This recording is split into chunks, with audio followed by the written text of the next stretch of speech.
বীরভূম জেলার অন্যতম কেন্দ্র বোলপুর বিধানসভা কেন্দ্র। গত তিনবারের পূর্ণ মন্ত্রিত্ব পেয়ে জিতে এসেছেন বোলপুর তৃণমূল কংগ্রেসের প্রার্থী চন্দ্রনাথ সিনহা। এবারেও তিনি চতুর্থবারের জন্য লড়াই করতে চলেছেন তৃণমূলের টিকিটে। ধন্যবাদ আপনাকে নিউজ টাইমের তরফ থেকে। এবার আবার প্রার্থী হয়েছেন, কি বলবেন আবার চতুর্থবারের জন্য লড়াই করতেছেন? দেখুন, এখানে আমি আর কি বলবো।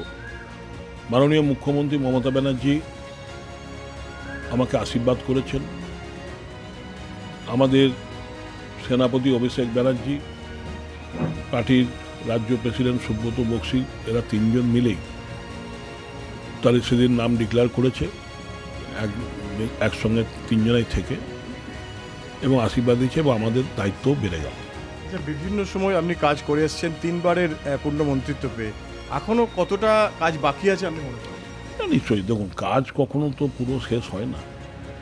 আপনি যত কাজ করবেন মানুষের চাহিদা তত বাড়বে। চাহিদার সঙ্গে সামঞ্জস্য রেখে আমাদেরও কাজের পরিমাণ বাড়বে। বিভিন্ন জায়গাতে দেখা যায় ভোটের ফল ভালো, কিন্তু বোলপুর প্রপারের ক্ষেত্রে বিভিন্ন সময় অনেকটা পিছিয়ে থাকে তৃণমূল কংগ্রেস। কেন, কি বলবেন? দেখুন, এগুলো একটা মানুষের তো থাকে, অভিমান থাকে। তা আমি যেটা মনে করেছি, আমরাও সেভাবে সময় দিতে পারিনি ভোটের সময়। কোনোবারই এই 16 সাল থেকে সেই শহরে ভোটের সময়, এবার ধরুন একটা ভোট করতে গেলে মানুষের কাছে যেতে হবে, আমরা যেতে পারিনি। তাই মানুষের হয়তো অভিমান থাকতেই পারে।